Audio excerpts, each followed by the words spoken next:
আসুন, এদিকে আসুন দাদারা দিদিরা, স্বল্প দামে নিয়ে যান তরতাজা সবজি। আসুন আসুন।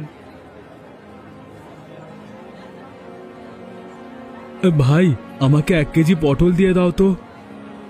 আপনি পটল কিনবেন, তাও আবার 1 কেজি? পকেটে টাকা পয়সা আছে তো? কি বলতে চাইছো তুমি? আমি 1 কেজি পটল কিনতে পারবো না। সেটা আমি কি করে জানবো? কিন্তু আপনাকে দেখে মনে হচ্ছে কিনতে পারবেন না। 1 কেজি পটলের দাম 100 টাকা।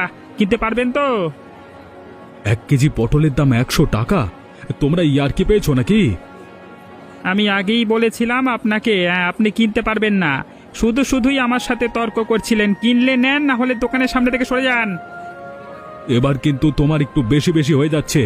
যা ইচ্ছে তাই পেয়েছো নাকি? হ্যাঁ পেয়েছি। কি করবি করে নে। অনেকক্ষণ থেকে ভালোভাবে কথা বলছি, সকালবেলা মেজাজটা গরম করে দিস না। তুমি কি ভাবছো জোর গলায় কথা বললে আমি ভয় পেয়ে যাব? আমি এই ব্যাপারটা মোড়ল মশাইয়ের দোরগোড়া পর্যন্ত নিয়ে যাব। আরে যা যা, তোর মতো কত এলো কত গেল, যা পারিস কর। দরকার নেই এত দাম দিয়ে সবজি কেনবার। আমি শহর থেকে কিনে নিয়ে আসব। আর ব্যবহারটা তুমি ঠিক করলে না। হ্যাঁ, পকেটে 2 টাকা নেই, সে আবার আমাকে জ্ঞান দিতে এসেছে, যত সব।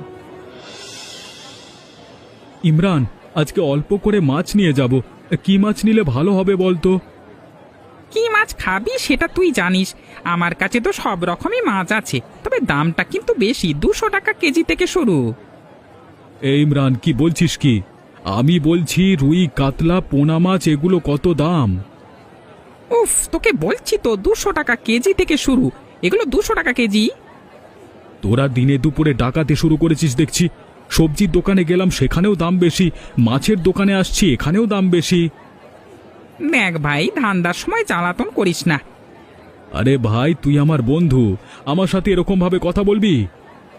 তুই বন্ধুই হোস আর যেই হোস না কেন, আগে টাকা পয়সা রোজগার করতে হয়। সংসারটা তো আমাকে চালাতে হবে। আমার হয়ে তুই তো আর চালিয়ে দিবি না। হ্যাঁ, নিজের খেতে জোটে না, আবার আমাকে বলতে এসেছে। তোকে বন্ধুই বলেছিলাম, অন্য কিছু নয়। ঠিক আছে, আমি মাছ নেব না, তুই তোর ধান্দা কর। বন্ধু বন্ধুর জায়গায়, ব্যবসা ব্যবসার জায়গায়। দুটোকে গুলিয়ে ফেলে হবে না। বাড়িতে বউ বাচ্চা আছে, ওদেরকে খাওয়াতে হবে।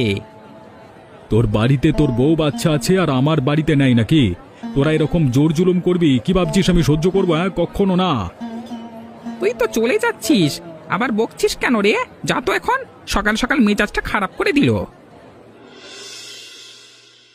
রামু, মাছ তো শেষ হলো রে। বাজার থেকে সবাই টাকা পয়সা দিয়ে গেছে তো?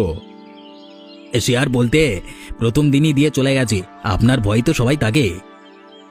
সবাইকে ভয় দেখিয়েই